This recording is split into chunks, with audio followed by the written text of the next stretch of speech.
Intermediate physics. Student इस video में हम जो पढ़ने के लिए जा रहे हैं वो यूनिट 15 का है। इलेक्ट्रोमैग्नेटिज्म के 3 टॉपिक्स हैं: इलेक्ट्रोमैग्नेटिक इंडक्शन, म्यूचुअल इंडक्शन और ट्रांसफार्मर क्या होता है। स्टूडेंट सबसे पहले बात करते हैं इलेक्ट्रोमैग्नेटिक इंडक्शन। इलेक्ट्रोमैग्नेटिक इंडक्शन जो होता है, अच्छा, इससे पहले ना दो साइंटिस्ट थे, क्रिश्चियन और एम्पियर। इन्होंने ये डिस्कवर किया था कि जब किसी भी करंट वायर में से करंट पास, वायर में मैग्नेटिक फील्ड प्रोड्यूस होता है।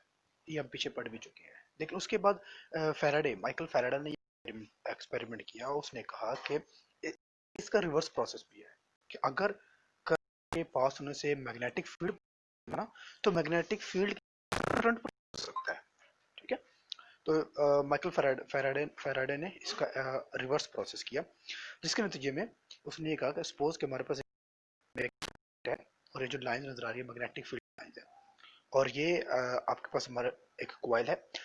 तो फैराडे ने ये कहा कि जब मैग्नेट को हम उस कॉइल के पास लेकर आते हैं तो उस कॉइल में से मैग्नेटिक फील्ड ऑफ लाइन पास होती है।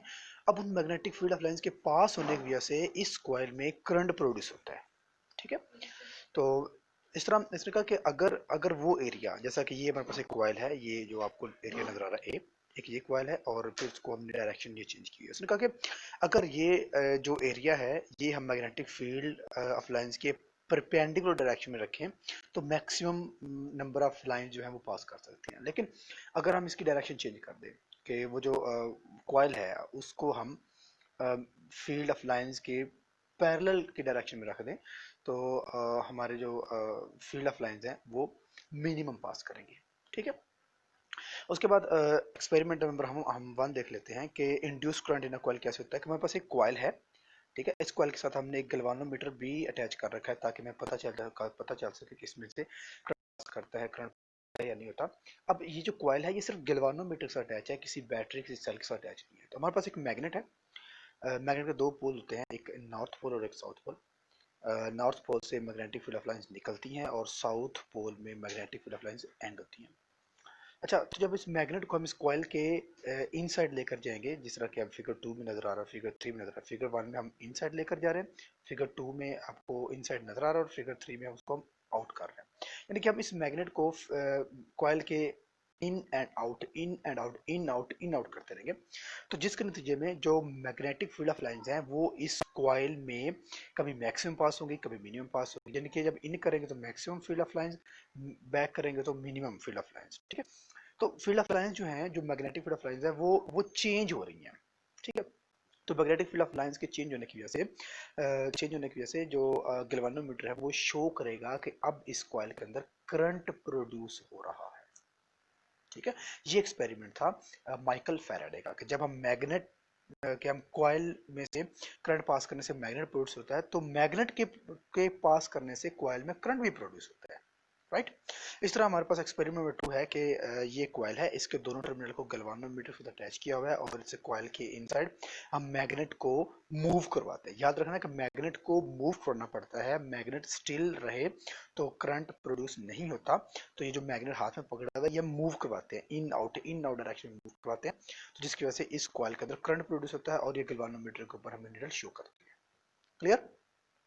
ओके, मैग्नेटिक इंडक्शन होता क्या, इलेक्ट्रोमैग्नेटिक इंडक्शन क्या होता है? इलेक्ट्रोमैग्नेटिक इंडक्शन एक ऐसा प्रोसेस होता है जिस प्रोसेस में सर्किट मैग्नेटिक रेजिस्टेंस को चेंज करके, जैसे कि ये आपको नजर आ रहा होगा कि हम जो मैग्नेटिक फील्ड ऑफ लाइंस है वो चेंज करते हैं। मैग्नेट को इनसाइड लेकर जाएंगे तो ज्यादा फील्ड ऑफ लाइंस इसमें से पास होंगी, बाहर लेकर जाएंगे तो कम फील्ड ऑफ लाइंस पास होंगी। तो हम कहते हैं कि फील्ड ऑफ लाइंस वो चेंज हो रही है। ठीक है, तो फील्ड ऑफ लाइंस के करने की वजह से, चेंज होने की वजह से उस कॉइल के अंदर कॉइल के अंदर करंट प्रोड्यूस होता है, जिसको हम बोलते हैं इलेक्ट्रोमैग्नेटिक इंडक्शन। क्लियर? उसके बाद हमारे पास है कि जो मैग्नेटिक फील्ड ऑफ लाइंस हैं, ये प्रोड्यूस करती हैं, करंट प्रोड्यूस करती हैं, और करंट की वजह से ईएमएफ प्रोड्यूस होता है। और जो ईएमएफ हमें पता है कि इलेक्ट्रोमोटिव फोर्स होता है, जो ईएमएफ होता है ये उतना ही प्रोड्यूस होगा जितना number of magnetic field of lines change होंगी।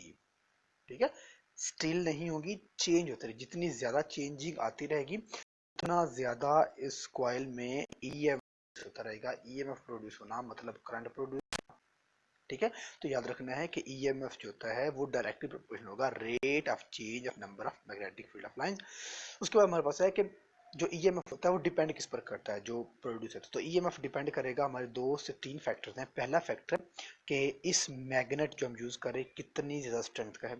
दूसरा, ये जो हम कॉइल यूज कर रहे हैं इसके ऊपर नंबर ऑफ टर्न्स कितनी है। और तीसरा कि हम मैग्नेट को कितनी स्पीड के साथ in out in out in out in out करते हैं, ऐसे स्पीडली मूव करते हैं या फिर आराम से मूव करते हैं, ठीक है। जिस तरह इस पर डिपेंड करता है। तो ये हमारे पास फैक्टर्स हैं जिन पर डिपेंड करता है। और वो 3 फैक्टर क्या हैं कि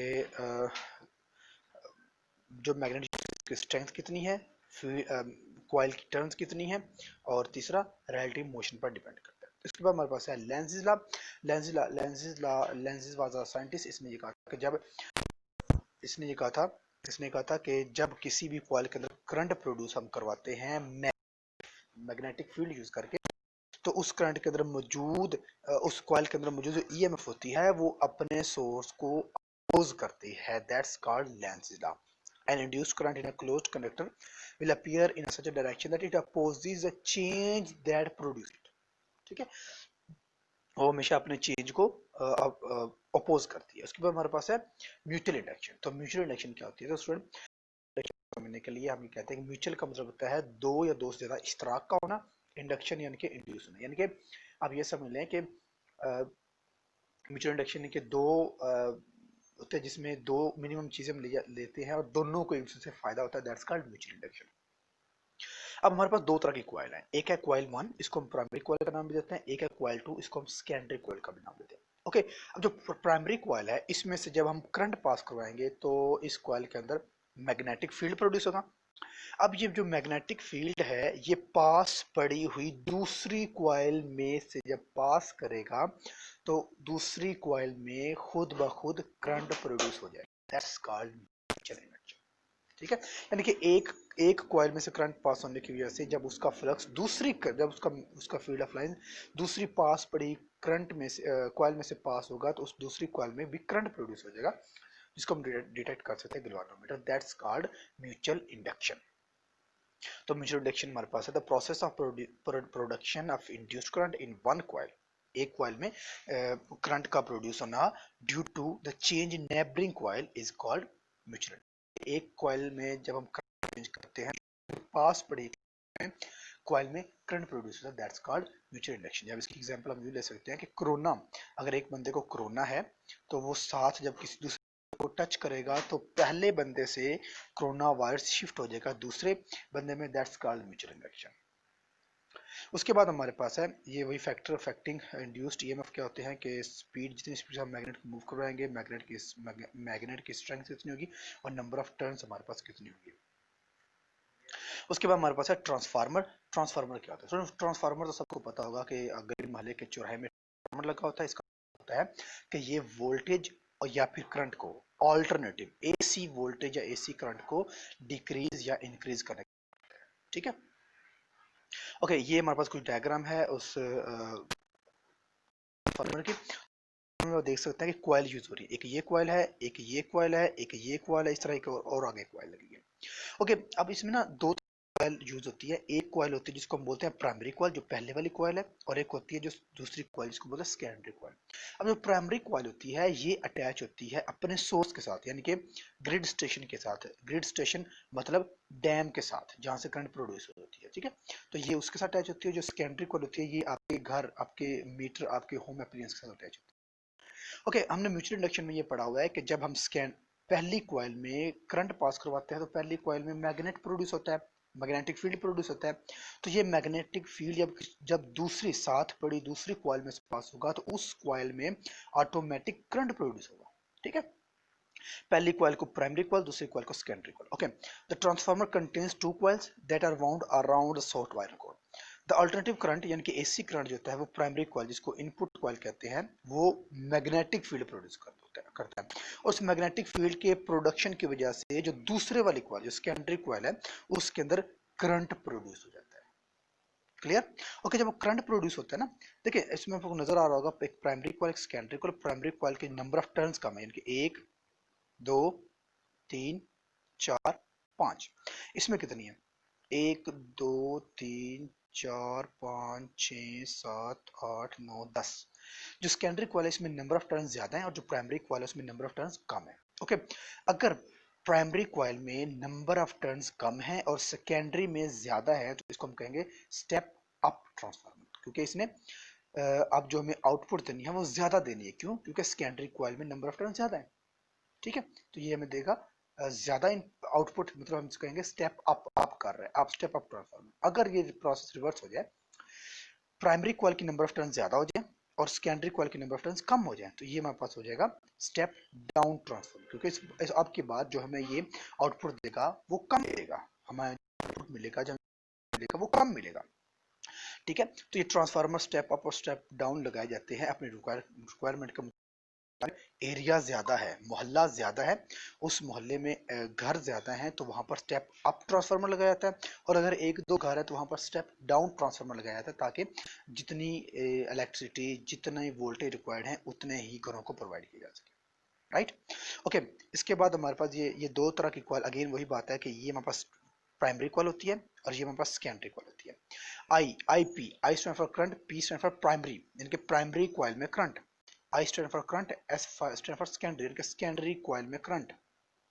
N stand for number of turns, P stand for primary, कि primary जो coil है उसमें number of turns कितनी है, number of turns मतलब wounding कितनी हुई है उसके अंदर। और जो secondary coil है NS मतलब number of turns in secondary coil। V stand for voltage in secondary coil, V stand for voltage in primary coil। ठीक है, तो ये हमारे पास है दो फार्मूले इसमें बनेंगे आपके पास। एक फार्मूला होगा टर्न्स रेशियो फार्मूला, तो टर्न्स रेशियो फार्मूले में, अच्छा इसको हम ना वी आई भी कह सकते हैं, पी भी कह सकते हैं, इसको हम वी टू भी कह सकते हैं, वी एस भी कह सकते हैं, वो हमारी मर्जी है। तो दोनों तरह से फार्मूले लिखे हुए हैं। तो हमारे पास जो V होगा वोल्टेज को मेंशन करेगा, I करंट को मेंशन करेगा, और N जो होगा वो नंबर ऑफ टर्न्स को मेंशन करेगा। इस तरह हमारे पास रिटर्न रेशियो का फार्मूला हमारे पास ये आता है कि VP, तो voltage in primary coil divided by voltage secondary coil is equal to current in secondary coil divided by current in primary coil is equal to होगा number of turns in primary coil divided by number of turns in secondary coil. ठीक है, उसके बाद हमारे पास जो एक और formula, वही फार्मूला पहले वाले सिर्फ हमने रिपीट करके लिखा हुआ है। प्राइमरी टर्न्स में secondary turns, primary voltage, secondary current और प्राइमरी करंट। ठीक है, ये फार्मूला हमने वही पहले वाला लिखा हुआ है। उसके बाद जो हमारा लास्ट फार्मूला है वो है पावर फार्मूला। तो पावर फार्मूला हमें क्या होता है, power in primary coil is equal to power in secondary coil. अब पावर का फार्मूला हमारे पास होता है वी आई। तो ये प्राइमरी है तो प्राइमरी के लिए हम पी दोनों के साथ लगा देंगे।